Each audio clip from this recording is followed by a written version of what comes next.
June 4th, 1944. A gray dawn bleeds over the southern coast of England.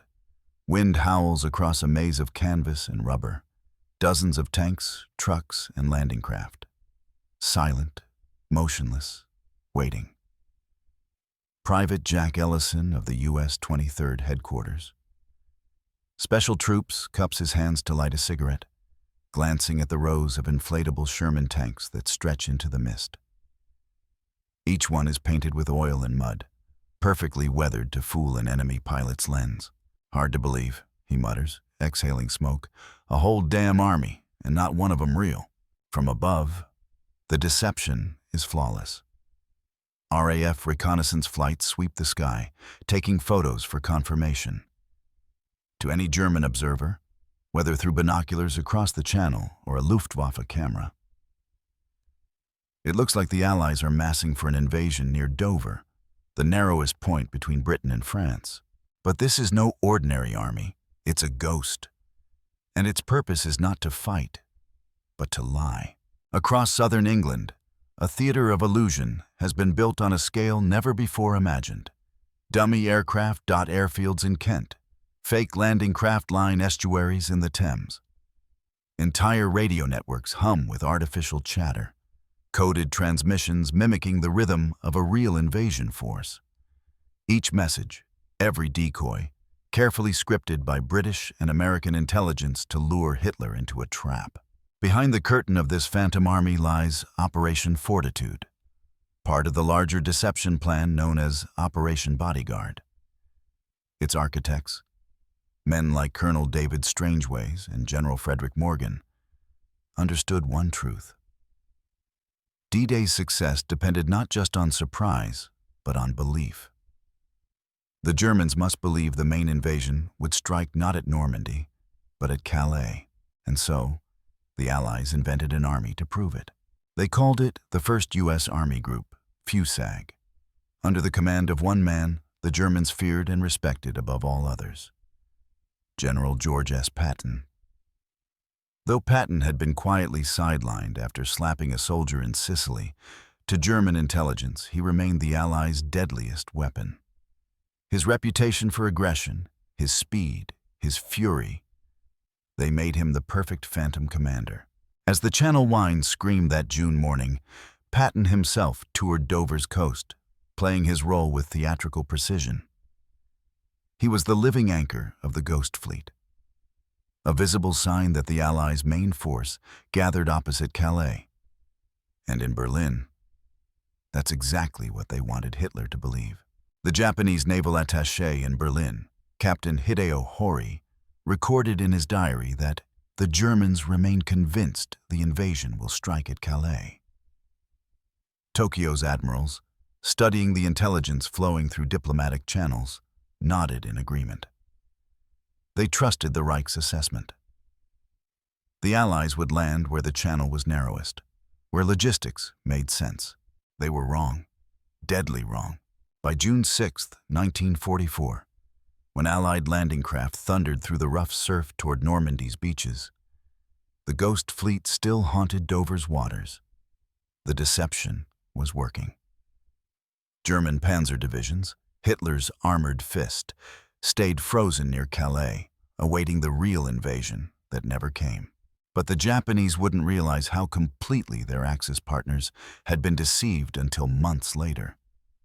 When they did, the revelation would ripple across Tokyo's naval command, proof that even the greatest war machines could be undone by shadows and lies.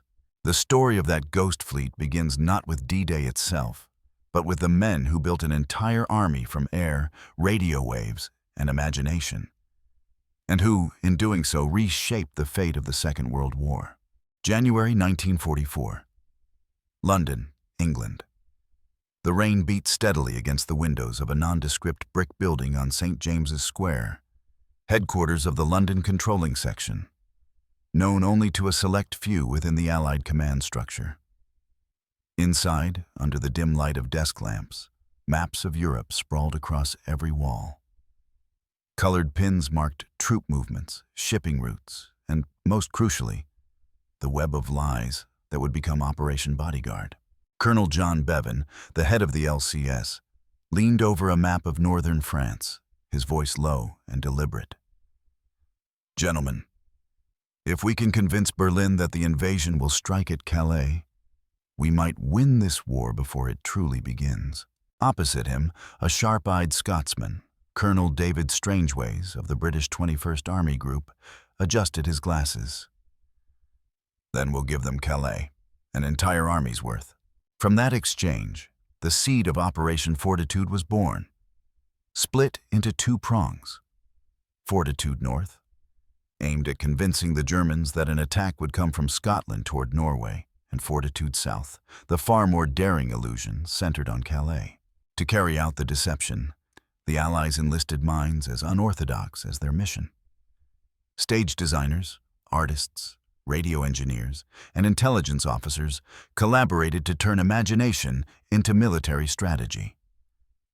From the American side came a unit that would later become legendary. The 23rd Headquarters Special Troops, known colloquially as the Ghost Army. Their tools were unlike any arsenal seen before. Inflatable tanks made of rubberized canvas, collapsible wooden aircraft, and fake landing craft constructed from tar and wire mesh. Even their tire tracks were fabricated, dragged across fields by jeeps towing heavy chains to simulate the passage of armored columns. A British intelligence officer, Major Roger Fleetwood Hesketh, later wrote, "Our weapons were whispers and shadows. Our battlefield, the enemy's mind." While the Ghost Army prepared its stage, the deception expanded across multiple fronts. Bletchley Park, home of Britain's codebreakers, ensured that German agents received only carefully curated fragments of false intelligence. MI5's famed double-cross network, composed of turned German spies, fed Berlin a steady diet of lies. Troop buildups in Kent, endless convoys to Dover, and eyewitness reports of Patton's headquarters near Canterbury. Even the airwaves became a weapon. A team of Royal Signals officers, trained in German radio interception, constructed an entire phantom communication network for the fictional 1st U.S. Army Group. Operators followed realistic schedules, transmitting coded messages in the style of actual units. The rhythm of radio chatter, the cadence, the pauses, even the background static, was studied meticulously to mimic real divisions. By spring, Fortitude was taking shape not as a single deception, but as a symphony of illusions. Every element, visual, auditory, informational, played a role in the grand lie. Meanwhile, in Berlin, the Abwehr, the German military intelligence service, compiled reports from agents and radio intercepts. Their conclusion was unequivocal.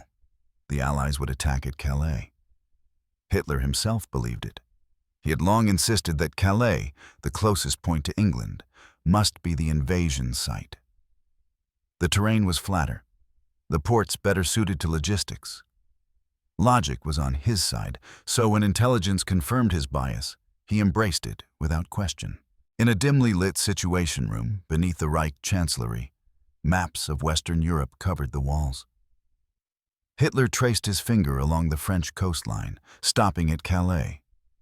"Here," he said, his voice sharp and certain. "They will come here. Normandy is a diversion." By May 1944, nearly half of Germany's Western armored divisions were positioned in the Pas-de-Calais region, ready to repel an invasion that would never arrive. Fortitude was already succeeding before the first Allied ship left port. And yet, as the Allies prepared to launch the greatest amphibious invasion in history, every man involved in the deception understood the stakes. If the Germans saw through the illusion, if even one piece of the ruse failed, then the beaches of Normandy could become a graveyard for 500,000 soldiers. Colonel Strangeways addressed his deception team at a small airfield outside Portsmouth, the air thick with anticipation. "Remember," he said, "the success of D-Day depends on how well we lie. Not to our men, not to our allies, but to the enemy. And we must make them believe our lies more than they believe their eyes." The men of the Ghost Army went to work under strict secrecy. By early June, southern England had become a stage so convincing that even Allied pilots, flying overhead on training runs, mistook the rubber tanks for the real thing. And on German radar screens, a fleet of invasion barges gathered at Dover. Radio echoes generated by Allied technicians manipulating false signals. It was a masterpiece of illusion. And yet, its brilliance would only be measured by silence. The quieter the German response at Normandy, the louder Fortitude's success would echo through history. And while the Allies built ghosts in England, the Axis powers watched from afar, unaware that what they saw was nothing but smoke and mirrors. In Tokyo, naval intelligence officers pored over reports from their Berlin counterparts, convinced they were witnessing the prelude to the true invasion. They could not have known that those reports were themselves part of the illusion, one that would haunt them long after the tides of war turned. June 2nd, 1944, near Dover, England.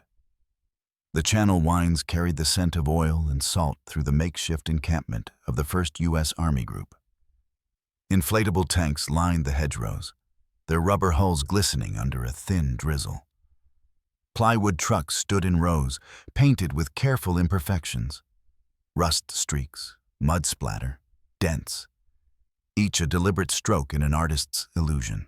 Private Jack Ellison tightened the ropes around a canvas jeep as his sergeant, a wiry man with a Boston accent, barked orders. "Keep those inflatables in line, boys. Luftwaffe might be over any minute, and I don't want one of those damned tanks deflating in front of Jerry's camera." Across the hills, loudspeakers began to play the clamor of an army on the move. Engines rumbling, metal clanging, shouted orders. The sound was recorded days earlier from actual divisions assembling further west. Every decibel mattered. This was Operation Quicksilver, the sonic half of Fortitude South, the ghost made audible. Meanwhile, a few miles away, an RAF officer known only by his code name Faber sat in a hidden radio truck, headphones pressed against his ears. Around him, operators tapped out encrypted messages, unit requests, weather reports, troop updates, all addressed to divisions that did not exist. Each signal was carefully timed to suggest movement. The 14th Armored Division advancing toward Dover. The 9th Airborne assembling near Canterbury. From the German side, the chatter painted a vivid picture.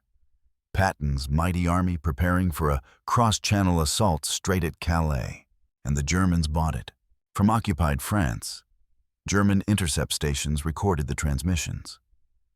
Luftwaffe reconnaissance photographed rows of tanks and aircraft. Reports flooded the German High Command. Large concentrations of Allied forces near Dover and the Thames estuary. In Berlin, General Alfred Jodl read the updates with grim satisfaction. "At last," he told Hitler, "the enemy prepares for Calais." While Europe held its breath, deep beneath London, the War Cabinet convened in Churchill's underground bunker. Maps of the English Channel stretched across the wall, dotted with pins and handwritten annotations. Colonel Bevan stood before the Prime Minister, briefing him on the deception's progress. "The Germans have fully accepted the existence of the 1st U.S. Army Group, sir. Their radio intercepts confirm it. Our agents report that Field Marshal von Rundstedt is reinforcing Calais." Churchill puffed on his cigar, eyes narrowing through the smoke. "Good. Let them stare at the wrong shore." He turned to General Eisenhower. "When do we move?" Eisenhower, composed but weary, checked his notes. "Weather permitting, June 5th. But if the storm continues, we may need to delay." Outside, the skies darkened. The English Channel roared with wind and rain. For 2 days, D-Day hung in suspension. And yet, the delay only strengthened Fortitude's illusion. The Ghost Army continued to mobilize. The phantom radio traffic increased. And Luftwaffe pilots who flew reconnaissance over Dover returned with photos of what appeared to be invasion fleets forming at anchor. But there were no fleets, only decoy ships made of wood and canvas. some so light they swayed on their moorings when the waves hit them. Others existed only on radar, created by Allied engineers using reflectors designed to mimic the electronic signature of steel hulls. The deception reached its crescendo on the night of June 5th. As the storm raged over the Channel, hundreds of real Allied ships departed from southern ports, bound not for Calais, but for Normandy. Meanwhile, false signals broadcast from Dover suggested that the main fleet was still waiting for the weather to clear. In Pas-de-Calais, German coastal batteries remained on high alert. Field Marshal Gerd von Rundstedt, commander-in-chief of German forces in the west, refused to move his panzers south. His intelligence told him that any invasion in Normandy would be a feint, a distraction meant to lure German reserves away from Calais. And so, when dawn broke on June 6th, and paratroopers of the 82nd and 101st Airborne descended over Normandy's hedgerows, the German High Command hesitated. The reports of landings at Omaha, Utah, Gold, Juno, and Sword Beaches were dismissed as diversions. Hitler himself slept through the first hours of D-Day. His staff did not dare wake him. By the time he was informed, it was too late. The Allied foothold was growing stronger with every tide. Yet the Führer clung to his conviction. Normandy was the decoy. Calais was the prize. In Tokyo, word of the invasion reached the Imperial General Staff through diplomatic cables from Berlin. Japanese intelligence officers convened in the Naval General Staff building on Toranomon Hill. Maps of Europe were spread across the table, markers representing Allied and German divisions. Admiral Osami Nagano, chief of the Naval General Staff, adjusted his spectacles as an aide translated the German communiqué. Enemy landings detected near Normandy. Likely diversion. Main enemy force remains positioned opposite Calais. Nagano nodded. It aligns with our expectations. The Western Allies will not risk their supply lines across that wide sea. Calais is their logical strike. Tokyo's admirals, men trained in the art of naval misdirection themselves, accepted the analysis without question. Their war in the Pacific had long relied on deception, feigned retreats, false convoys, and hidden carriers. But none imagined that the Western Allies were now wielding deception as an empire-wide weapon. While Nagano believed in the illusion, the real invasion raged across the Norman coast. Thousands of Allied soldiers fought and died in the surf, while hundreds of fake tanks still glistened in the English rain. The ghosts had done their job. The Germans remained fixed on Calais for weeks, paralyzed by a phantom. And the Japanese, watching from afar, trusted the Mirage as truth. An illusion so complete, it reshaped the course of history. But the story was far from over. Because even after Normandy was secured, the deception had to continue until the very end. June 7th, 1944, the second day of the invasion. Over the beaches of Normandy, smoke coiled upward like black ribbons. The sea was choked with the wrecks of landing craft. Men clung to debris, praying for rescue. Yet despite the carnage, the Allies had secured their foothold. Beachheads at Omaha and Gold were holding, but back in Germany's fortified bunkers, disbelief reigned. Field Marshal von Rundstedt received reports from Normandy that thousands of Allied troops had come ashore. But still, his analysts insisted it was a ruse. The real invasion, they said, was imminent at Calais. In Berlin, Hitler's intelligence chief, General Walter Warlimont, relayed the Führer's orders to the Western Front. Hold your reserves. The main attack has not yet begun. So the panzers stayed idle. The 15th Army, 35 divisions strong, remained dug in around Calais, waiting for an invasion fleet that would never come. Every day they waited, Normandy's beachheads grew stronger. Every day of inaction gave Eisenhower's forces room to expand, to build, to bleed, but not to break. Aboard the HMS Bulolo, anchored off Normandy's coast, British staff officers received decoded intercepts from Ultra, the intelligence derived from cracked German Enigma transmissions. The messages confirmed what the Allies dared to hope. The Germans still believed in the ghost. Major General Percy Hobart leaned over the reports and laughed quietly. "They're still waiting for Patton," he said. "God help them." Indeed, Patton, real, flesh-and-blood Patton, was now commanding the U.S. Third Army in England, kept deliberately inactive. His very existence had become part of the lie. German agents had tracked his movements to Kent, to Canterbury, to Dover. Fake press leaks and accidental sightings reinforced the story. Patton's army was poised to strike at Calais. To the Germans, this made perfect sense. Hitler had always believed Patton to be the Allies' finest field commander, a man of boldness and aggression. Surely, Hitler reasoned, such a man would lead the decisive blow.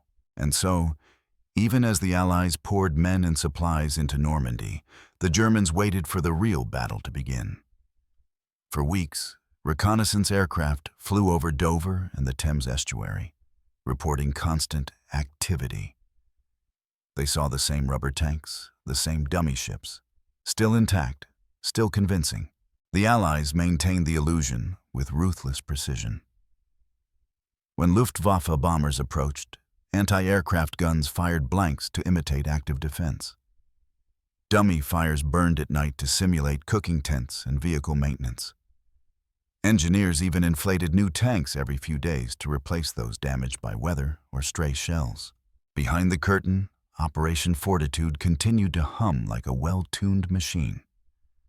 The fake radio traffic persisted, transmitting updates about the first U.S. Army group preparing to move. "Movement postponed due to weather," one message read. Another reported new supply convoys arriving for Patton's divisions. Each transmission added another layer to the lie. Meanwhile, on the other side of the world, Tokyo's military attachés received increasingly confused reports from Berlin. By late June, Japanese intelligence officers noticed a contradiction. The Germans continued to insist that the Allies' main blow was still to come. Yet the situation at Normandy grew dire. French resistance reports spoke of Allied reinforcements pushing deep inland. American tanks were moving through the bocage, the thick hedgerows that once protected farmers and now hid death. Admiral Nagano summoned a meeting in the Naval General Staff headquarters. The lights were dim, the air thick with tobacco smoke. "The Germans maintain that Calais remains the enemy's objective," he said, his voice calm but uncertain. "But this Normandy affair is growing larger than a diversion." Rear Admiral Matome Ugaki, Chief of Staff to the combined fleet, frowned. "Perhaps the enemy deceived our allies. Their capabilities and misdirection are not to be underestimated." The Japanese, masters of deception themselves, who had once cloaked an entire carrier strike force in radio silence to approach Pearl Harbor undetected, found the possibility deeply unsettling. Had the Allies turned deception into a strategic weapon more powerful than guns? In France, the truth was dawning with brutal clarity. By mid-July, Allied forces had captured Cherbourg and driven south toward Saint-Lô. The beaches were no longer fragile lodgements. They were fortresses. Supply lines stretched across the channel like arteries, pumping men and machines into Europe faster than the Germans could react. And still, Hitler refused to release the 15th Army from Calais. He was convinced that the Normandy invasion was only a diversionary landing, a trick to lure his main defenses away from the true objective. The Allied deception had not only fooled his generals, it had imprisoned his logic. General Erwin Rommel, returning from a meeting at Berchtesgaden, was livid. "My Führer," he had pleaded, "if we do not counterattack now, we shall lose France entirely." Hitler's response was cold and unyielding. "Patience, Rommel. The main invasion is yet to come. Calais will be the decisive front." Rommel left the meeting white-faced. His driver later recalled that the field marshal sat in silence for hours, staring out the car window as the alpine forests passed by. "We are fighting ghosts," he muttered finally, and the ghosts are winning. By early August, even the German High Command began to suspect the truth. Reports from the front made it undeniable. There was no second invasion, no Calais offensive. Normandy was the real blow, but the realization came too late. By then, the Allied breakout from St. Lo had begun. Patton, no longer a phantom, but flesh and fury, drove his real tanks across France in a lightning advance that shattered the German front. The deception had not merely delayed the enemy, it had dismantled his ability to react. Back in Tokyo, the Imperial Navy's intelligence section received the final reports from Berlin. Their analysts read in stunned silence as the details emerged. The vast 1st U.S. Army Group had never existed. The fleet off Dover had been a mirage, radar echoes, inflatables, painted shadows. Admiral Ugaki closed his folder slowly, his expression grave. "The Allies fought the Germans with illusions," he said, "and won." For Japan's admirals, men trained to value cunning and surprise, the lesson was both humiliating and profound. In the age of total war, deception was no longer a prelude to battle.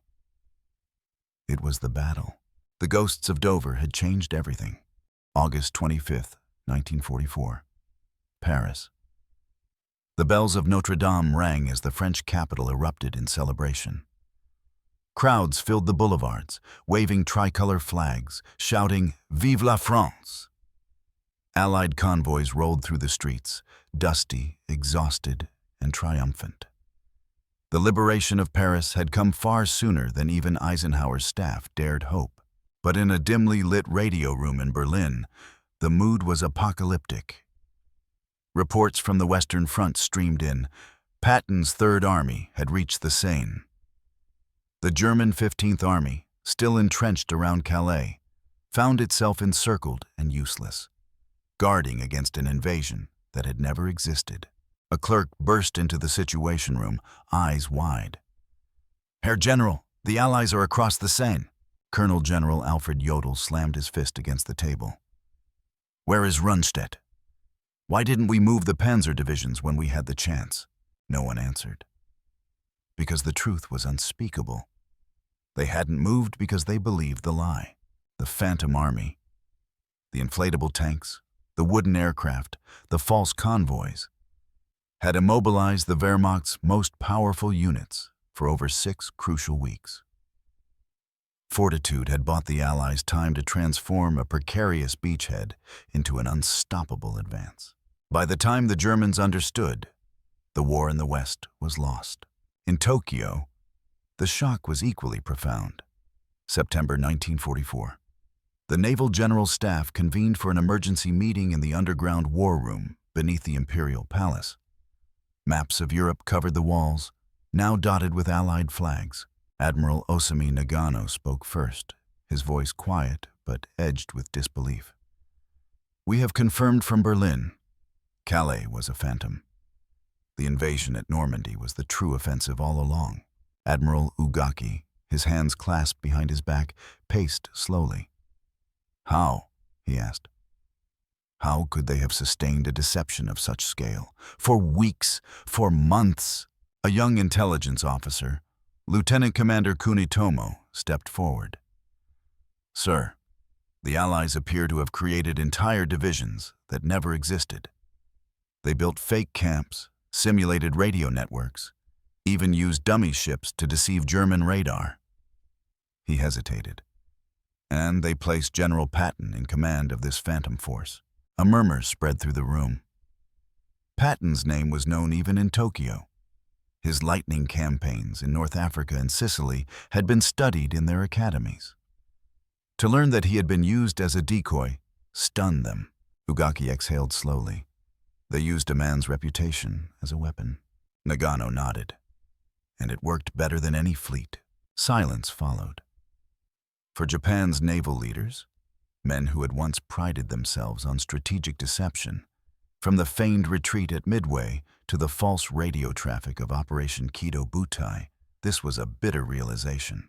The Western Allies, whom they had dismissed as straightforward and unimaginative, had turned deception into an art form so intricate it rivaled any trick of Bushido or ancient Chinese stratagems. And more devastating still, their deception had decided the fate of the European war. Meanwhile, back in England, the men who had built the illusion dismantled it quietly. In a field outside Dover, the rubber tanks deflated one by one. Crews packed away the canvas and wooden frames. The loudspeakers went silent.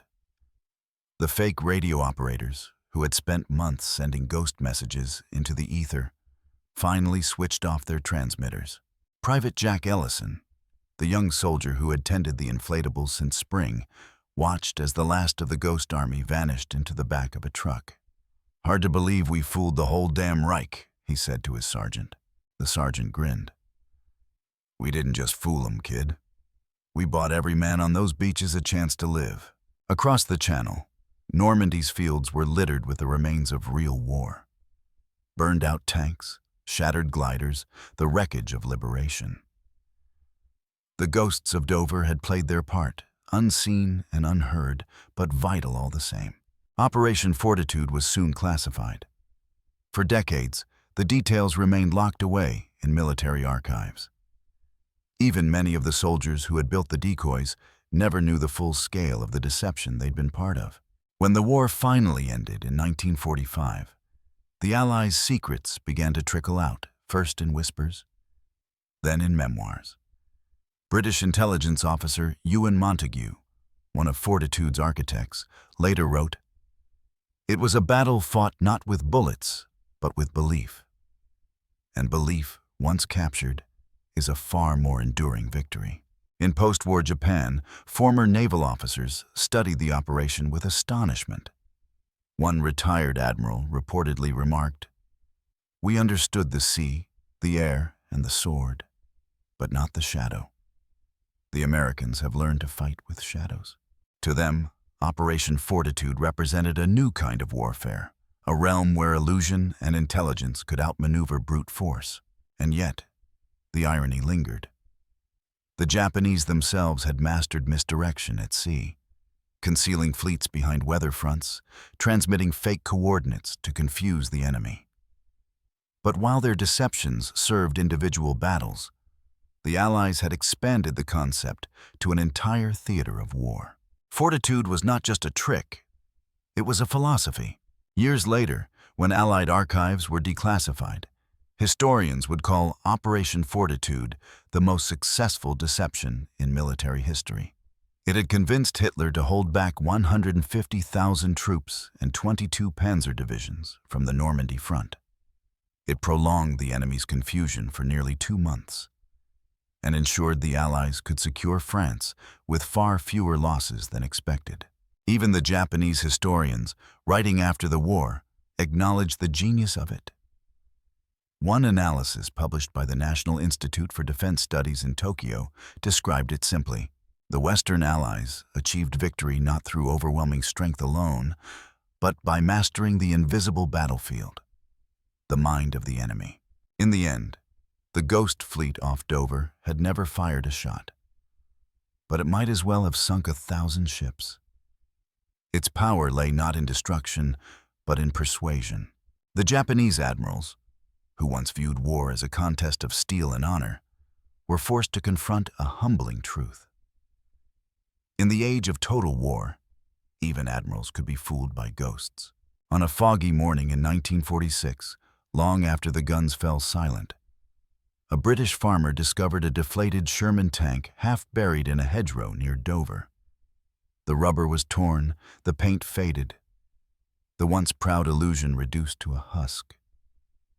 He stood there for a moment, staring at it, before whispering to himself, "They really did fight a war of shadows." He wasn't wrong, for beneath the thunder of D-Day, beneath the courage of the men who stormed the beaches, and beneath the waves that carried them there, another battle had been fought. A quiet, invisible war waged in radio waves and whispers.